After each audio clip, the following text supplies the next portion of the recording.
Today, we are going to learn how to make Undying reverse shell for Windows 11. First of all, I will explain the method I'm using for this.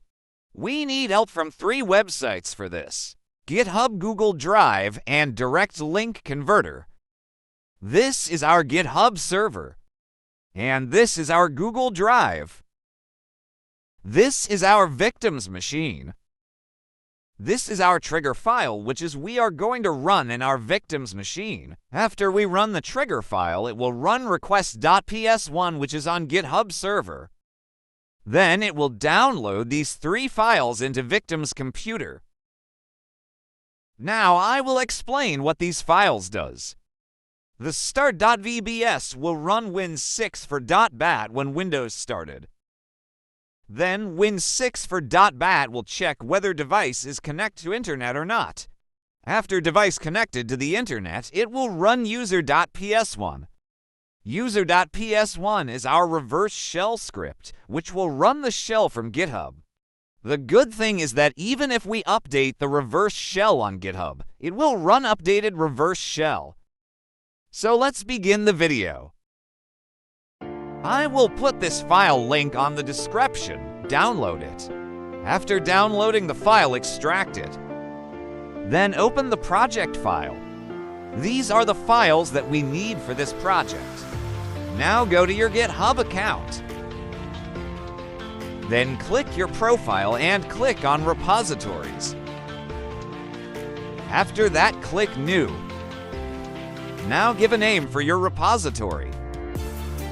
Select Public option. After all that, click Create Repository. Now click Uploading an existing file. Drag and drop your shell.ps1 file. Then click Commit Changes. Now click shell.ps1 file. After that, click Raw button here. Now copy this link.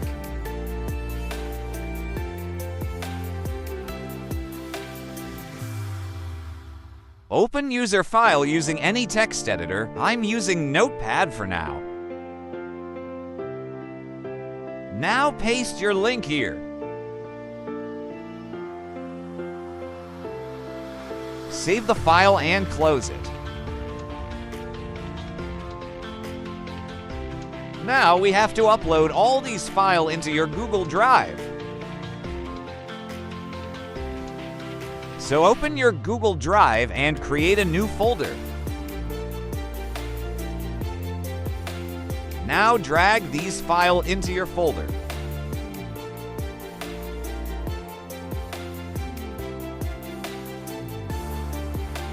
Now click this Share button. Then select anyone with the link option and click Copy Link. After that, go to this website and paste the link. Then click Generate button. Now copy your new link.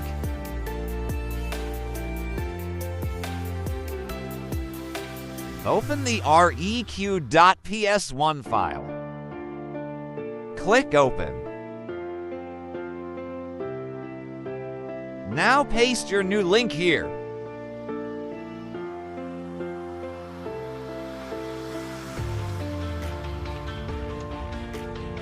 Now do the same with these files.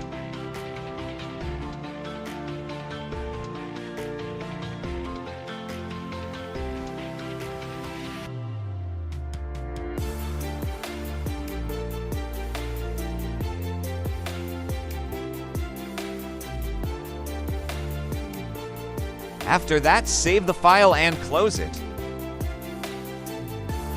Now go to your repository and upload our eq.ps1 file. After that, click Commit Changes button. Now go to your file and click Raw button.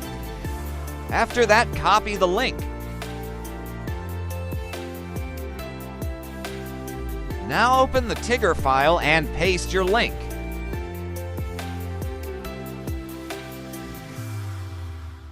After paste your link, save and close the file. Now we have to set up our reverse shell and listener. We need 2 tools for this project. I'll put the GitHub links on description. If you have trouble installing the tools, watch this video. Now I'm going to my directory where I downloaded these tools.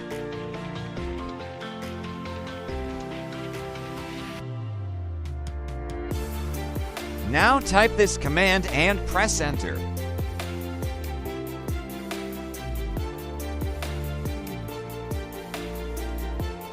Now we have created our reverse shell, but it's still being detected by Windows Defender. So let's hide it using this tool. Type pwsh and press enter to start PowerShell. Then type this command to run this tool.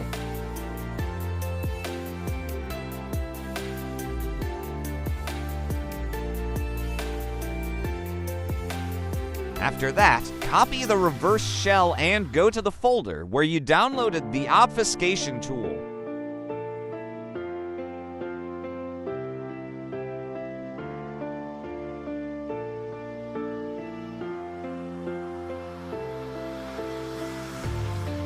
Now create a document name as test.txt. Open the test.txt document and paste your reverse shell. Then save it and close. Type this command and press enter. I'll include all the commands and links I'm using for this project in the description. I got you, homie! Now there will be a test file with no extension. Open it and copy the reverse shell on it. Then go back to your GitHub and click the shell.ps1. Click the edit icon on right side. Now paste your reverse shell here. Click commit changes and click it again.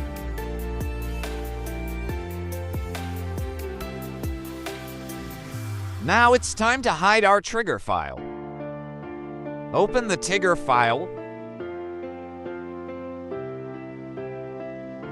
Now copy all the text.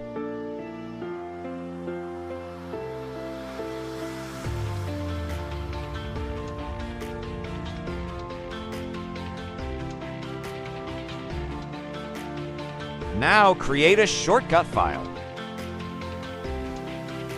Paste your text here. Now follow my steps.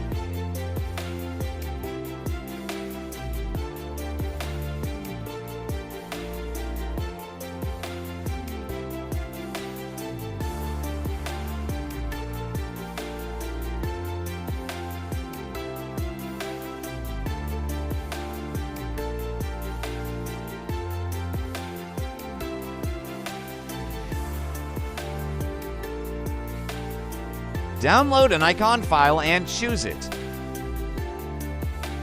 I'm using this one for now.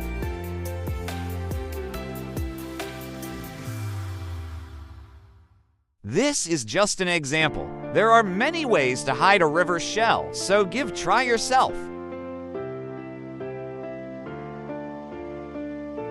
Now make sure that your file is always running with admin privileges, otherwise it won't work.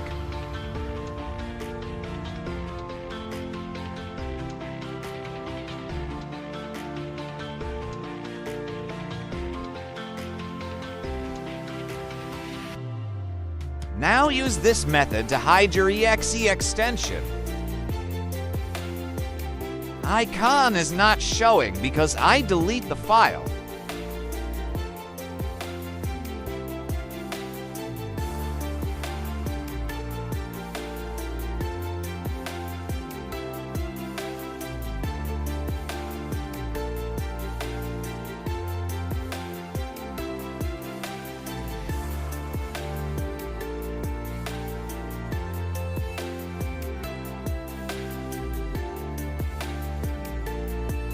Okay, now our trigger file is perfect, let's run it.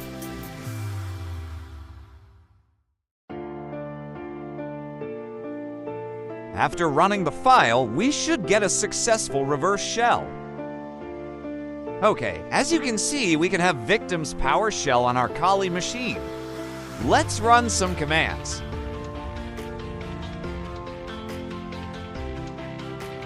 Now, every time the victim is on their machine, we'll get a reverse shell.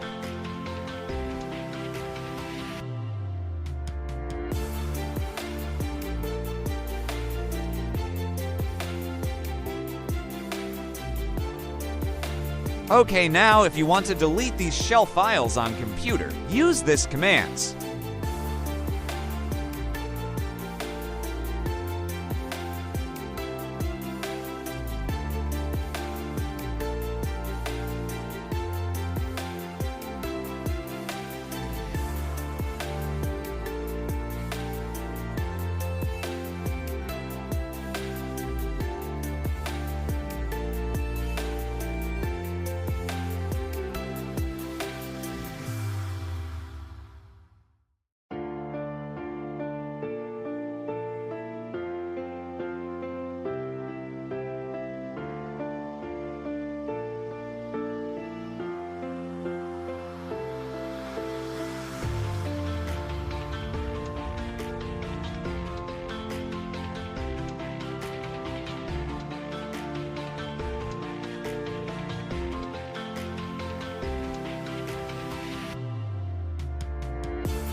I hope you enjoy this video, so see you in the next one.